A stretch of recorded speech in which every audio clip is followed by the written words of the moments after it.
అంటే related to lungs అన్నమాట. అంటే కొన్ని రకాల ఫ్లూ లైక్ సిమ్టమ్స్ ఉంటాయి. అంటే దగ్గు, జలుబు, గొంతు నొప్పి కానీ, తర్వాత ఛాతీ నొప్పి ఇలాంటి లక్షణాలు ఉంటాయండి. కొంతమందిలో ఎవరికైతే ఇమ్యూనిటీ లెవెల్స్ తక్కువగా ఉంటాయో వాళ్ళలో జ్వరం కానీ, నీరసం కూడా ఉండొచ్చనమాట. ఇంకా కొంతమందిలో అయితే బ్రాంకైటిస్ కానీ, న్యూమోనియా, తర్వాత గొంతులో పిల్లి కూతలు రావడము, ఉబ్బసము, ఆయాసం వంటి లక్షణాలు కూడా ఉంటాయన్నమాట. ఇంకా ఈ వైరస్ ఎవరిలో ఎక్కువ ప్రమాదాన్ని చూపిస్తుంది అని చూస్తే ఏజ్ పరంగా 14 సంవత్సరాల కంటే తక్కువగా ఉన్న వాళ్ళు కానీ, తర్వాత 60 సంవత్సరాలకి పైబడిన వాళ్ళు కొంచెం జాగ్రత్తగా ఉండాలండి. అదేవిధంగా ముందే బీపీ షుగర్కి మెడిసిన్స్ వాడుతూ అన్కంట్రోల్డ్ డయాబెటీస్ కానీ, అన్కంట్రోల్డ్ షుగర్ కానీ, తర్వాత గుండె సంబంధిత వ్యాధులు కానీ, ఉబ్బసము, ఆయాసము ఉన్న వాళ్ళు కొంచెం జాగ్రత్తగా ఉండాల్సి ఉంటుందన్నమాట.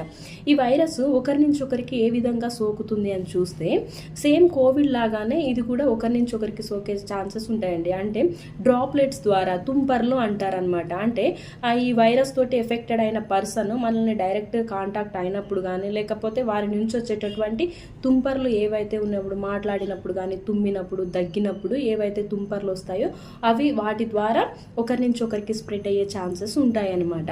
అదేవిధంగా ఈ వైరస్ అనేది ఇమ్యూనిటీ లెవెల్స్ ఎక్కువగా ఉన్న వాళ్ళకి దాని యొక్క లక్షణాలు అనేవి చాలా తక్కువగా చూపిస్తుందండి. అయితే ఈ వైరస్ రాకుండా మనం ఏం చేయాలి అని చూస్తే ఆల్రెడీ కోవిడ్ తోటి మనం అందరం ఎక్స్పీరియన్స్ అయ్యే ఉన్నాము. కాబట్టి ఏం చేయాలి అంటే వ్యక్తిగత దూరాన్ని కానీ, వ్యక్తిగత పరిశుభ్రతని పాటించాలి. అంటే హ్యాండ్ వాష్ టెక్నిక్స్ అలవాటు చేసుకోవాలి. అంటే మంచి ఆల్కహాల్ బేస్డ్ ఉన్నటువంటి హ్యాండ్ వాష్ తోటి 20 మినిట్స్ చేతులు కడుక్కోవడము అలా చేయడము. అదేవిధంగా గుంపుగా ఉండడం, అంటే గ్రూపులుగా ఉండడం కానీ అలాంటివి చేయొద్దు. సోషల్ డిస్టెన్స్ అనేది మెయింటైన్ చేయండి. హ్యాండ్ కర్చీఫ్స్ కానీ, లేకపోతే మాస్కులు కానీ వాడడం అలవాటుగా చేసుకోండి.